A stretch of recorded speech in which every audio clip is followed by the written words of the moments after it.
Nossa aula de história de hoje, vamos falar sobre preservação de patrimônio. Patrimônio significa algo de respeito e valor que se possui. O patrimônio de uma pessoa é um conjunto de bens de valor que ela tem, como dinheiro, propriedades, casa, moto, carro, bicicleta. O patrimônio também pode se referir a um conjunto de bens reconhecido como importantes para preservar a história e a cultura de uma sociedade. Pode ser uma paisagem natural, pode ser um parque arqueológico, um sítio, um prédio antigo, uma estátua, um monumento ou costumes tradicionais, como comida, música, danças regionais, são exemplos de patrimônio, pois são valorizados pela sociedade. Tem dois tipos de patrimônio: o patrimônio material, que são objetos de construções antigas, e imateriais, que são saberes que são passados de geração em geração, os costumes. Vamos agora para o texto no livro. Não são apenas os lugares que podem ser considerados fontes de informação e pontos de conexão entre o presente e o passado. Objetos, danças, músicas, formas de preparar os alimentos e outros bens podem ser estimados por seu valor histórico e importância cultural. Esses lugares, objetos e costumes possuem um valor que ultrapassa o material. Constituem um patrimônio, uma rica herança cultural. Por meio deles, podemos conhecer a história e compreender melhor o mundo em que vivemos no presente. Aí tem a imagem de um pingente em forma de coroa, vestígio encontrado no sítio arqueológico Cais do Vanlongo, município de Rio de Janeiro, estado do Rio de Janeiro, em 2014. Uma memória viva. A preservação dos patrimônios conta com o trabalho de muitas pessoas, historiadores, arqueólogos, professores e membros da comunidade. São fundamentais para manter viva a memória e a história de um local. Na cidade de Rio de Janeiro, por exemplo, o trabalho arqueológico possibilitou a recuperação das ruínas do antigo Cais do Vanlongo. O sítio arqueológico do Cais do Vanlongo é composto de vestígios de um antigo cais feito de pedra, construído há mais de 200 anos para o desembarque de africanos escravizados. Na região, conhecida como Pequena África, surgiram espaços de reunião festivos e religiosos, redes de apoio e expressões artísticas das mais variadas origens africanas. Aí tem a imagem, vista do sítio arqueológico Cais do Vanlongo, município do Rio de Janeiro, estado do Rio de Janeiro, 2017. O IPHAN, Instituto do Patrimônio Histórico e Artístico Nacional, é a instituição encarregada de proteger e promover os patrimônios históricos brasileiros. Ele foi criado em 1937 pela iniciativa de artistas e estudiosos movidos pela ideia de preservar e estudar tradições e heranças culturais encontradas no Brasil. Para preservar esse patrimônio, o IPHAN cuida da criação de museus, exposição, estudos, pesquisas e atividades educativas. É também responsável por conservar acervos, construções e manifestações culturais e artísticas, valorizando a diversidade e a identidade cultural brasileira. Questão 3. Marque com X as ações descritas a seguir que contribuem para a preservação dos patrimônios. Pesquisas arqueológicas, preservação de acervos, restrições dos registros históricos. Questão 4. Os patrimônios da cidade em que você vive são preservados? Quais iniciativas e projetos ajudam ou ajudariam a conservá-los? Aqui nós temos a Casa da Cultura, tem também ali no convento, tem uma floresta lá, que é meio virgem, e tem a preservação, de cachoeiras, de rios, tem esse cuidado. Questão 5. Complete as frases a seguir com as palavras disponíveis nos quadrinhos. História, preservar, pesquisa, arqueologia. O estudo dos vestígios de construções e objetos realizados você vai botar a resposta, é fundamental para conhecer resposta, os patrimônios.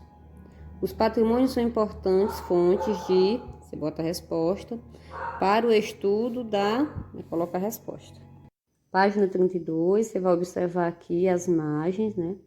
Aí tem Praça Elis Regina, município de São Paulo, estado de São Paulo, 2017. O nome da praça é uma homenagem à cantora brasileira, muito popular desde os anos de 1960. A outra imagem. Biblioteca Carolina Maria de Jesus, no Museu Afro-Brasileiro, município de São Paulo, estado de São Paulo, 2017. A escola do nome é uma homenagem à escritora Carolina Maria de Jesus. Espaços públicos, nomes e história. Qual é o nome da rua que você mora? Ou da escola que você estuda? Você sabe por que esses lugares receberam esses nomes?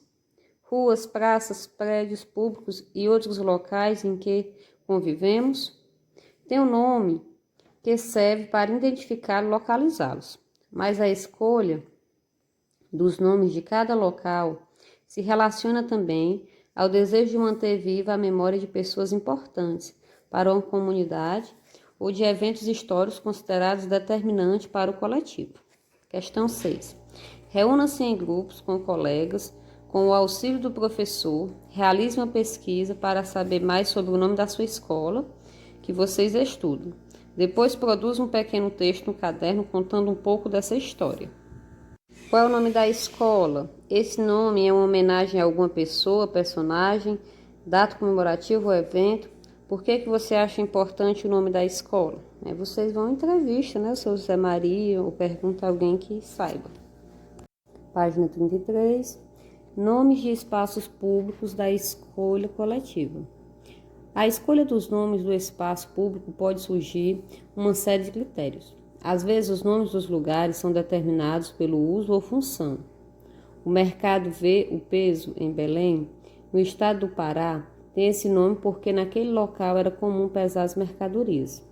Em outros casos, esses espaços recebem nomes relacionados às características físicas do local. O Cais do Vanlongo, no município do Rio de Janeiro, recebeu esse nome porque foi construído próximo ao Morro da Conceição, antes chamado de Morro Vanlongo. Hoje, cada município possui regras específicas para a escolha dos nomes dos lugares públicos. Um nome pode ser escolhido a pedido dos moradores ou ser proposto e analisado pelos vereadores, os representantes políticos que participam da administração do município. Questão 7. Depois de sair do cinema, Miguel precisa entregar um livro na biblioteca, pois por quais ruas e lugares públicos ele vai passar. Então, você vai observar, aqui o desenho, vai ver aonde o Miguel está e vai colocar o nome dos lugares por onde ele vai passar, Cinema, biblioteca, mercado, escola. Essas ruas e prédios públicos ainda não têm nomes. Em dupla, como não pode ser em dupla, você escolhe, com a ajuda da sua mãe. Aí você escolhe os nomes para colocar nos lugares, Depois anota os nomes das ruas e do prédio. E que critério você usou para escolher esses nomes, e prédios públicos, Pode ser o nome de alguém que você goste. Página 34. O que você aprendeu? Há diferentes formas de usar os lugares públicos. Alguns podem ser usados para o lazer e outros para abrigar instituições que fazem parte da administração pública. A casa é um espaço doméstico, por onde circulam os familiares e amigos. Já lojas e supermercados são espaços privados.